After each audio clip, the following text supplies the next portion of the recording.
Yeah, I think, within reason is one of the more important aspects of the game. I talk to our guys in the game of baseball. They're the closest thing to, a quarterback, is that they can dictate the tempo, they can dictate the pace. They are in more control than anybody else that's on the field, right? Because the hitter is reacting to you, the infielders, outfielders, they're all reacting to the ball put in play. And so the pitcher is able to dictate a lot of that, of if they're pounding the strike zone, how quickly they're working in between pitches, how much do they own that, 10 seconds in between each pitch. And so that's where, for us, I feel like the 20-second clock, when it came into play, it didn't have a great effect on us, except for in the conference tournament this past year. But for us, it's a big part of our philosophy and kind of how we go about our work each day, is that we want to make the hitters obviously uncomfortable when they're in the box, push the pace, and fill up the strike zone for sure.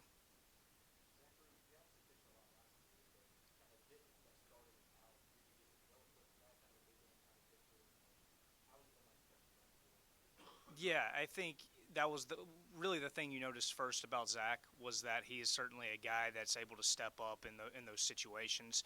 Never really shied away from it. I think about, we brought him in to close out that game on Friday night against North Carolina last year, and of course on opening day he's the first guy out of the bullpen, and so he got thrown to the wolves a little bit there at the beginning, but he handled it. And you start watching him, and the bigger the moment is, the better he is, the better his stuff is.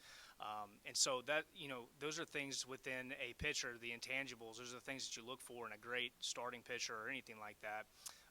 And then, of course, from then till now, he's done an outstanding job of physically getting stronger, working his tail off. We addressed some things as far as his off-speed pitches, breaking ball, his cutter, different things like that to go along with already his fastball and changeup, which are really good pitches. And so excited to see, how he continues to handle his business over the next several weeks, and excited for him for sure.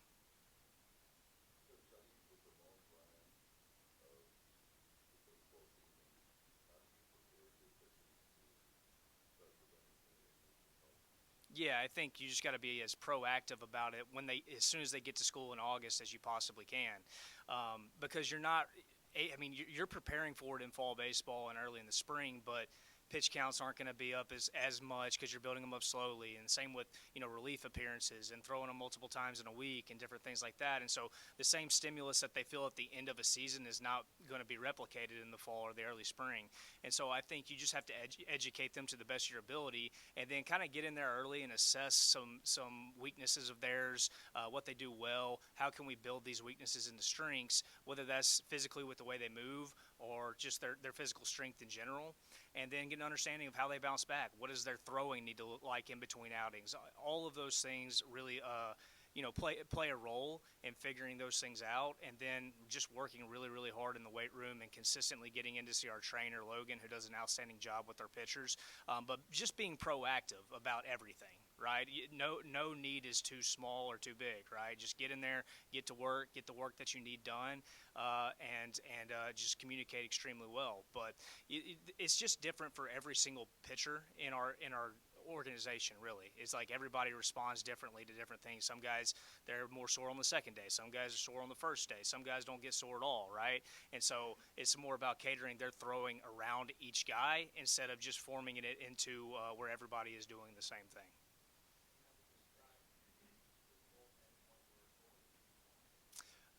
In one word, that's interesting.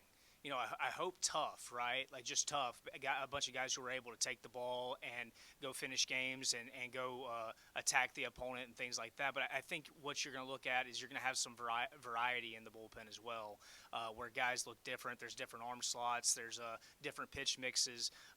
And I think, with the staff and with the team, you're always wanting that word to be tough, right? And so if we have a good variety of different mix from the bullpen aspect, and you also have a bunch of guys who have been in the moment and are tough and can handle the situation, I think you look at a bullpen that can be very successful.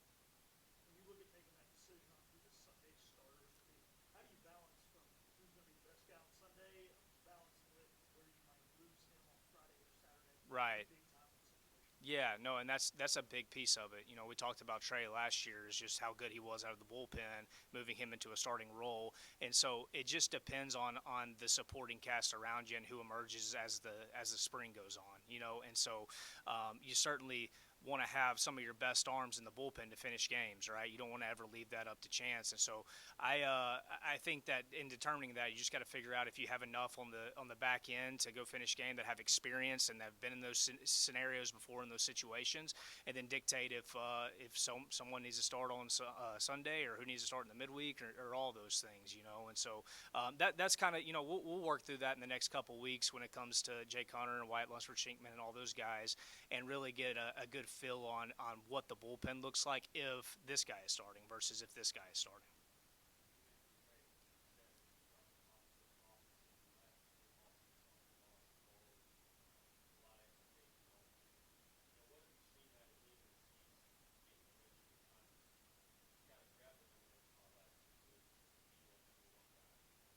Yeah, I think, you know, all the positives start with Trey just being an awesome human being and an extremely hard worker and very diligent. And so it all starts there in that he came back here and he was like a man on a mission and a guy that's working his tail off and not wanting to leave anything to chance. And he's bringing his teammates along with him, you know. And so I think he's more physically prepared than he's ever been. He's definitely more mentally prepared.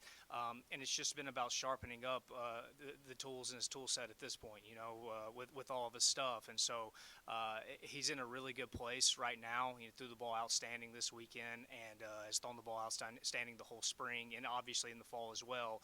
And so the thing that I'm most proud about him is that he's a great teammate. He works extremely hard and he makes people around him better. And so excited for him for sure.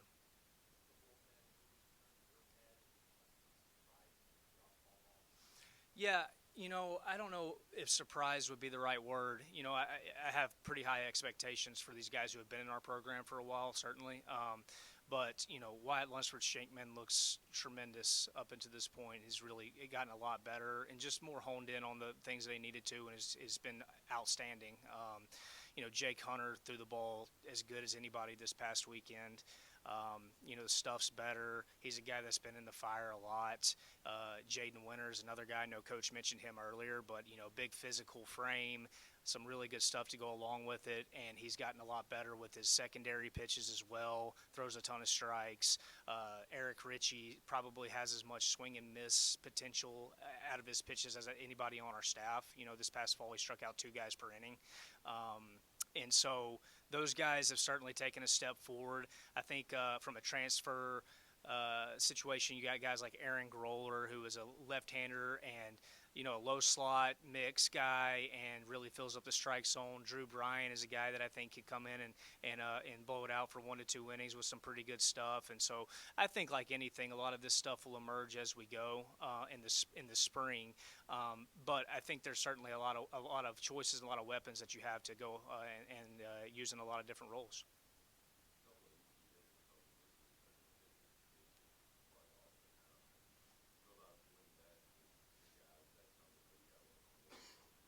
Yeah, absolutely. I mean, we practice it nearly every day in some capacity. You know, whether that's in our throwing programs, you know, challenge our partners of our the guys that are throwing with each other. Just see if you can pick up on anything, and then we do a lot of just shadow work where, you know, guys are getting signs and working through their grips and doing different things, and someone just sitting there watching them to see if they have any tells. And then every pitch that is thrown, whether it's in a bullpen or on the field live, is videoed. And so it's things that we can go through and review and just make sure that we're taking care of the details. You know, as we tell our guys, we don't want the reason that you're unsuccessful is because your tipping pitches are giving away what you're throwing. And so it's something that we just actively build into our practice plans and into our throwing programs to make sure that that we're taking care of all the small things.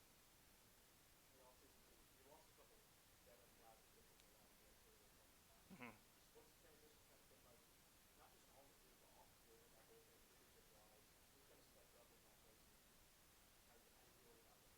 Yeah, I think those guys for a program for a team, they're guys that you know, you miss, of course, right? Because they've been here for 5 years and they held a special place in all of our hearts and did a tremendous job within our program and with our players.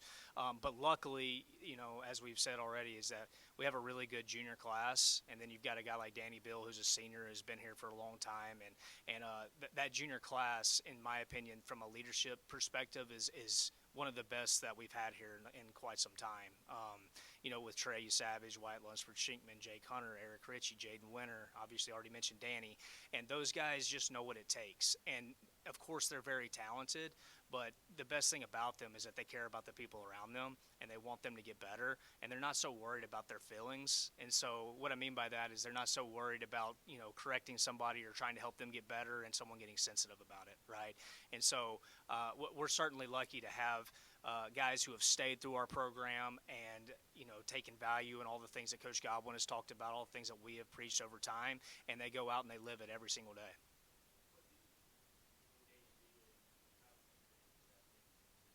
Yeah, I think you could see Danny in a very similar role as what you saw last year. I think he's the guy, maybe the most valuable guy on our staff, in that he can do a lot of different things for you. He can long relieve, he can close a game, he can short relieve, he can start for you if you really need him to, right? And so I think with Danny, he's a guy that has taken his success from last year and he has bloomed it into another level. So I think he's just a better version of what he was last year. And he's been a tremendous leader for our young guys, and he's a guy that guys lean on because he can help guide them through. With Danny, it wasn't easy for him early on in his career, and so whenever you see freshmen who are struggling and things like that, Danny's a guy that can bring them aside and kind of just help them understand that, hey, your best days are ahead of you. But he's definitely a big time vital piece of the bullpen this year moving forward for sure.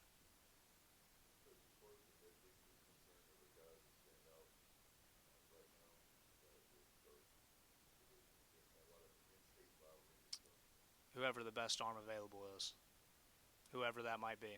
I think that's the piece of it. And as much as I'd love to have five starters who all threw 8 innings and we only had to use 3 or 4 bullpen arms, the reality of it is you don't want to lose a game because you don't use your best guy, right? And that can be on Sunday, that can be on Saturday, that can be on Friday, that can be on Tuesday, it can be on Wednesday. It doesn't really matter because they're all important. And so we kind of will assess as we get through the weekend, and see where we're at from how guys are feeling, and we'll assess who the best matchup is against the team that's ahead of us, and whoever that is, we'll get the ball and we'll roll with him from there, right? But of course, I don't think you can ever just say, hey, this is going to be your midweek starter. It evolved last year where Zach Root was that for a little bit, and then he went into the weekend rotation, and then Garrett. I mean, going into last year, nobody in this room would have guessed that Garrett Saylor was going to be our midweek starter at the end of the year, and one of our better starters for the entire season. Nobody would have guessed that because of 22, where he started at the beginning of the year, and we had to take him out after the second weekend or whatever, right? And so this is one of those things. Baseball is very unpredictable, right? And that's the beauty of it. And so hopefully, as we go, we'll let the game give us the answers to those type of things.